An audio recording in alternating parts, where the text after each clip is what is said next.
mais nous concentrer sur les os du médio-pied. Ce sont les os que l'on retrouve en avant du talus et du calcaneus. Ils comprennent l'os naviculaire, l'os cuboïde, ainsi que les os cunéiformes latéral, intermédiaire et médial.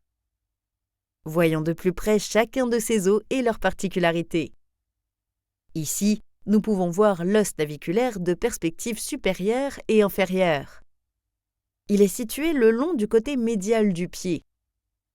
Comme nous l'avons expliqué il y a quelques instants en parlant du talus, l'os naviculaire se trouve juste en avant du talus et s'y articule pour former l'articulation talonaviculaire.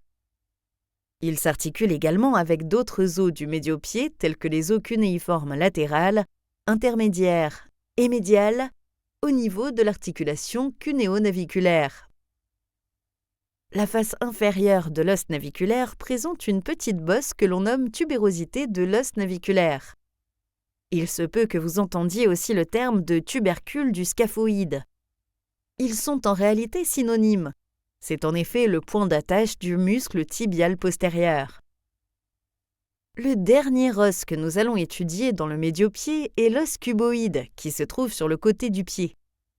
Souvenez-vous, nous avons vu plus tôt que l'os cuboïde s'articule avec l'os calcaneus. Maintenant, nous pouvons voir qu'il s'articule également avec le cunéiforme latéral du médio-pied ainsi qu'avec deux autres os de l'avant-pied dont nous allons parler plus tard, les 4e et 5e os métatarsiens. La face inférieure de l'os cuboïde arbore un petit sillon étroit, le sillon du tendon du muscle long fibulaire. Le prochain os que nous étudierons est le cunéiforme latéral. Comme son nom l'indique, c'est le plus latéral des os cunéiformes.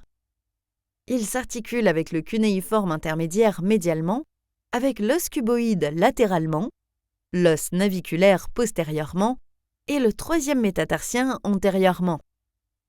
Cet os constitue également l'un des points d'insertion du muscle tibial postérieur. Médialement au cunéiforme latéral, on trouve le cunéiforme intermédiaire. C'est le plus petit des trois, mais il s'articule postérieurement avec l'os naviculaire, médialement avec l'os cunéiforme médial, latéralement avec le cunéiforme latéral, et enfin antérieurement avec le 2e os métatarsien. Le dernier os du médio-pied est le cunéiforme médial. Il est le plus volumineux des trois et s'articule postérieurement avec l'os naviculaire, latéralement avec le cunéiforme intermédiaire et antérieurement avec les 2 premiers os métatarsiens.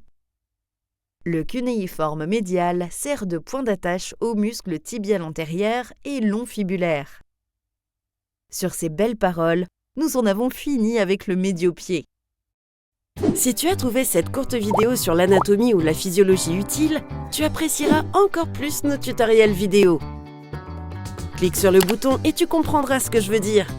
Nous avons des centaines de vidéos disponibles pour nos membres premium, sans parler de tous les quiz divertissants, nos articles complets et nos illustrations d'atlas pour consolider tes connaissances. Clique sur le bouton au milieu pour regarder la vidéo en entier et maîtriser l'anatomie et la physiologie.